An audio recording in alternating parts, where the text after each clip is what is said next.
We spend hours deciding what to buy, but there's a split-second decision that can make or break a sale. Do you have the trust to hit buy now? Agentic commerce is testing that moment more than ever. And that's where PayPal comes in. With 25 years of checkouts, 400 million consumer accounts globally, and the benefit of purchase and seller protection, all of which make sure wherever a purchase starts, it ends with trust. Built for payments, growth, and agentic. PayPal Open, built for all business. Visit paypalopen.com. Purchase and seller protections on eligible transactions only. Terms apply. See paypal.com/risk-management for details. Whatever your goal, trade, show, giveaways, client gifts, or team gear, 4imprint has the promo products to match.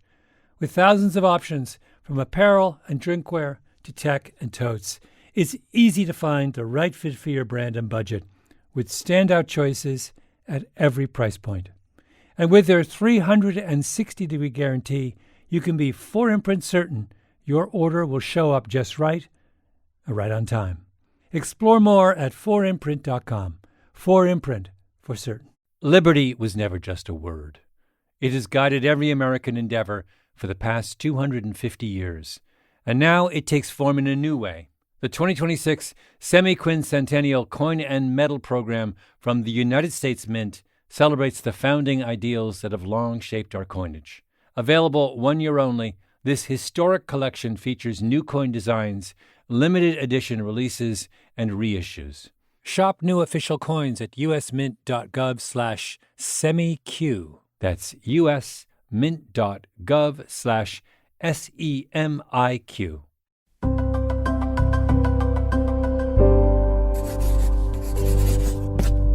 Pushkin.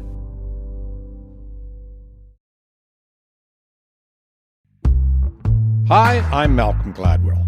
Just kidding, it's Steve Martin. But like Malcolm, I love audiobooks, so much so that I wanted to make one myself. My audio original recorded with New Yorker writer and my longtime friend, Adam Gopnik. In it, you'll hear a series of conversations about my career and creative life, starting with magic. Get your copy of So Many Steves, Afternoons with Steve Martin at Audible. By the way, it's a new law now. I have to do this. I don't like to, but it is by law. All comedians must make a financial disclosure. This is a clip from Steve's second album, which was released in 1978 and was called A Wild and Crazy Guy. Then I figured out potential concert income. If you fill a 3,000-seat hall at $3 per ticket, the gross is $9,000. If you fill a 3,000-seat hall at $7.50 per ticket, the gross is $22,500. And just for fun, I figured out if you fill a 3,000-seat hall at $800 a ticket, gross is $2,400,000. And this is what I'm shooting for. One show. Goodbye.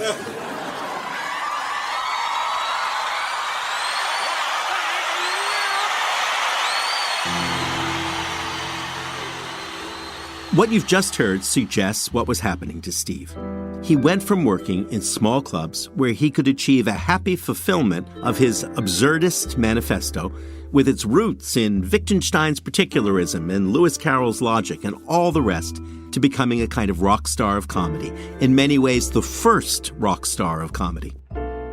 That was a doubly uncomfortable position for him to find himself in. First, because that kind of fame is always alienating, whomever it falls on, and because Steve's natural insularity and somewhat stifled emotions left him doubly alone at a time when his fame was peaking. The strangest thing for me was in my latter days of stand-up, it was the least creative I have ever been. At the same time, you were playing stadiums. Yeah, right. To come up with something new and try to work it in, there was no vehicle for it, to get it in, to try a little thing. When you're in a club, you could try something and move on and keep going and change the subject. But there, every word was amplified on a mic. It had to be solid, had to be heard, had to be delivered. You were really at the end there doing rock concerts. Yeah, it was. Yeah. If I had understood that, I would have been better off. because I kept thinking, I'm doing a comedy show. I want them to laugh, not cheer. Right. I was just completely at a dead end. Chapter 3, Movie Star. Steve's career as an actor in the movies took 3 very distinct and different paths. I guess I'd been aware of them over the years, but becoming closer to Steve in the course of these conversations gave me a different kind of insight into them. The first path involved the movies he made while he was still a working comedian, where he took that absurdist Dada persona, the one that had made him famous on stage, and he took it to the screen. In The Jerk, his first film, it's all about the rise of a naive idiot to wealth and fame. The new phone book's here! The new phone book's here! Well, I wish I could get that excited about Nothing! Are you kidding? Millions of people look at this book every day! This is the kind of spontaneous publicity, your name in print, that makes people! I'm in print! That movie set the tone for wonderfully funny and I think original films like Dead Men Don't Wear Plaid and The Man with Two Brains. In the late 80s, Steve worked with one of the most successful directors of the entire late 20th century, John Hughes. Their collaboration, the movie Planes, Trains, and Automobiles, still delights families year in and out, and it stands as one of the few Thanksgiving movies in the canon. Steve plays a wonderful grump trying to get home for the holiday. His unwanted companion in this adventure is played by the late and incomparable John Candy. You're not a very tolerant person. How'd you like a mouthful of teeth? But to me, this middle period of Steve's film career is best defined by his attempts to create personal comedies. And that effort produced what, to my mind, were by far the 2 best films he ever made, Roxanne and L.A. Story. Both of them, not coincidentally, with scripts written by Steve. You heard me. Big nose. Flat-faced, flat-nosed, flathead. Hey, it's time for the wacky weekend weather! And then finally, the third act or path of his movie career involves some giant, obviously commercial and blockbuster films. The Father of the Bride series, and then the Cheaper by the Dozen series. Good night, Mr. Banks. Oh, you can call him George. Or Dad. George will be fine. I should add at once that I do not mean to condescend to those films. They gave my kids huge delight when they were younger. But they were clearly not the works of art that Roxanne and L.A. Story aspired to be. And I've always been puzzled, intrigued by Steve's reluctance or inability to go forward in the movies in that very personal and poetic direction. It's one of the things I most want to talk to him about today. Well, when I first started in movies, I had one vision, which was The Jerk. Would Monsieur care for another bottle of the Chateau Latour? Yes, but no more 1966. Let's splurge. Bring us some fresh wine, the freshest you've got. This year's. No more of this old stuff. Oui, monsieur. He doesn't realize he's dealing with sophisticated people here. Its vision was laughs, jokes, and the subsequent movies were laughs, jokes. That's what I wanted, laughs, jokes. But it wasn't the vision of a movie. It's a vision of something else, of just putting comedy on screen, and I'm learning how to act. And I remember saying, I think, this is going to be an easy transition. I've done a million things on stage. I've done sketches. I've done Saturday Night Live. I've done this. It's going to be natural. And then the first thing you're asked to do is sit down with a glass in your hand and put it on a table. That's the shot. Yeah. And I think, so do I sit first and then put the glass over it? Or do I put it down as I'm putting it down? And it was really, you realize, oh my God, this is more complex than I thought. And it doesn't have a lot to do with being a performer on stage or even a right, sketch no, comedian. It's just something else. And there's all the mechanics, which I love. The mechanics of not putting the glass down while someone else is talking, because you hear a clunk on their line, and then they have to loop it. But my goal, make a lot of movies. And here's the reason. In order to get 5 good movies, you have to make 40. Because they're just unwieldy. You can't I couldn't perfect a movie from the get-go. You can't say, this is going to be wonderful. I thought every movie was going to be wonderful. Are you awake? Good. There's something I want to say that's always been very difficult for me to say. I slit the sheet I slit, and on the slitted sheet I sit. Now, Steve's first movie, The Jerk, was directed by Carl Reiner, an American comic master of a significantly older generation than Steve's. Carl Reiner had first become famous in the 1950s as a kind of all-purpose straight man on the legendary Sid Caesar Your Show of Shows. He could be seen interrogating Sid's mad German professors. And then he became even more famous in the 1960s as Mel Brooks' straight man on those beautiful, astounding 2,000-year-old man records. In 2,000 years, the greatest thing mankind ever devised, that I think, in my humble opinion, is saran wrap. You equate this with man's discovery of space? That was good. That was good. But Carl Reiner was far more comic mensch and master than just a straight man. He had, everyone agreed, an absolute knowledge of how to set off a comic riff.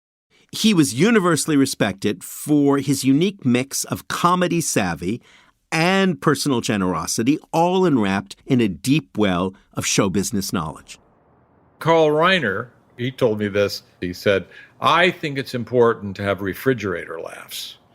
And I said, what's a refrigerator laugh? He says, well, you see the movie, and now you're home, and you're getting something out of your refrigerator, and that's when you laugh at it. When you remember the Yeah, thing. when you remember it.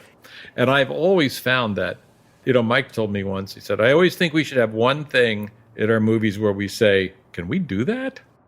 Mike is Mike Nichols, the immensely accomplished director behind The Graduate and Carnal Knowledge and many other classics.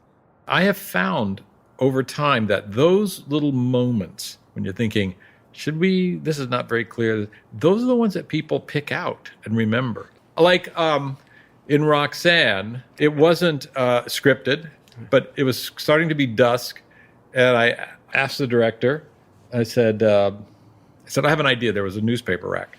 And so I went over to it. It was just one shot. I went over to it, put the quarter in, pulled out the newspaper, started to walk away, read the headline, started screaming, went back to the thing, put another quarter in, and threw the newspaper back in and closed it. And that was improvised on the... It was improvised, yeah. I didn't even tell him what I was going to do. We spend hours deciding what to buy, but there's a split-second decision that can make or break a sale. Do you have the trust to hit buy now? Agentic commerce is testing that moment more than ever. And that's where PayPal comes in. With 25 years of checkouts, 400 million consumer accounts globally, and the benefit of purchase and seller protection, all of which make sure wherever a purchase starts, it ends with trust. Built for payments, growth, and agentic. PayPal Open, built for all business. Visit paypalopen.com. Purchase and seller protections on eligible transactions only. Terms apply. See paypal.com/risk-management for details.